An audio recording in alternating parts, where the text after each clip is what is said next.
was in this marginal, really foiling condition was the choreography of manoeuvres.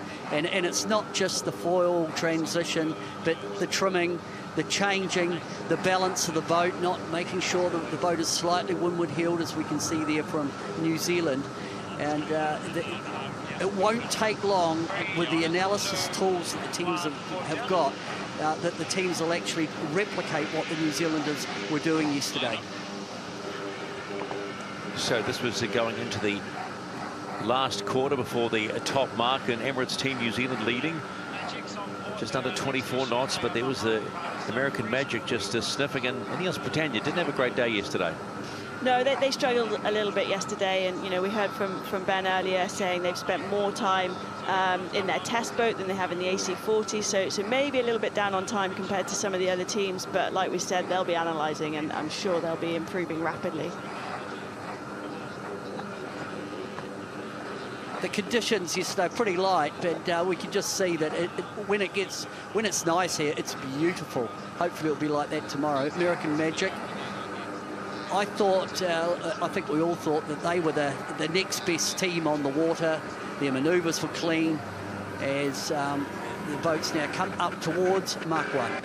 Yes, they came out towards Mark 1, and the position, it was Emirates Team New Zealand there, lead at this particular point in time, going out to the top mark for the first time. It was around 40-odd metres, so they were chasing early the rest of the fleet, but Luna Rossa Prada Pirelli picked up the gas, and there were times yesterday in this race it felt like the match back in Auckland. Yeah, it did. We had some really good battles yesterday between Emirates Team New Zealand and Luna Rossa Prada Pirelli. But I really liked what Emirates Team New Zealand did at the top of that beat. They just did that extra tack to get back in phase with the Italians and the French who were coming in behind them, and just keep control over the racecourse, which, you know, is key, especially in fleet racing. Ineos Britannia, Ben Ainsley, Giles Scott. We just know how fiercely competitive this combination are, along with their team. I'm sure they're going to be right there or thereabouts. And there's Alinghi, Red Bull Racing, as they come round the top mark for the first time in the first race yesterday. Yes, what did you make of Alinghi Red Bull Racing yesterday? They mixed results.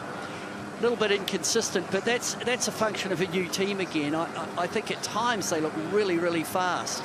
I think, again, it'll be just the ability of that team to step it up, learn from what they can analyse coming off American Magic and Emirates Team New Zealand in terms of how they set up their sails and the boat, and more importantly is how they execute manoeuvres.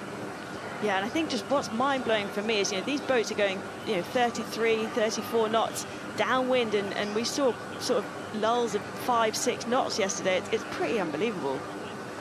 What makes me snicker is Nathan Outridge, top of screen, one-hander. He's just a bit of a one-hander. I thought the rule was always keep 2 hands on the wheel, Peter.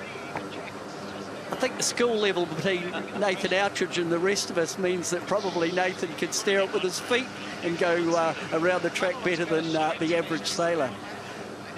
Well, I think also, you know, that there's buttons in there in that cockpit, and the helm's got quite a lot to do changing some of those buttons. I'm sure, Glenn, you can talk us through a little bit more about what the helm's got going on.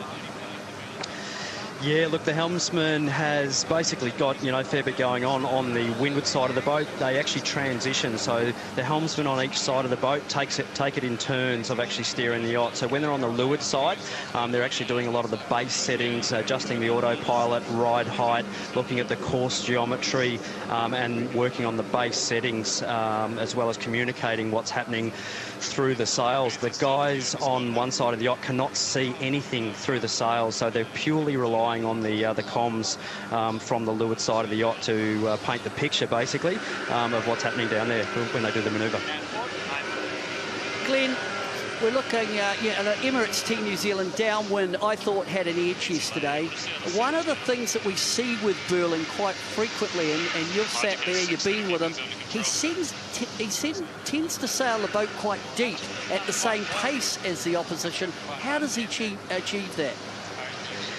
That's the golden thing to try and get downwind quickly, is to do it quicker than your opponents and deeper. And really, at the end of the day, these guys all need to work perfectly together. You need the 4 people on the boat absolutely working together to get the best out of the yacht. It's not down to one single person. Although Pete steers the boat beautifully, as does Nathan, the guys trimming the sails are actually the power management, and their roll management and power management of the boat is actually what gets them downwind quickly. So as well as the comms and the moding, they've all got to work perfectly together, and that's ultimately what gives you that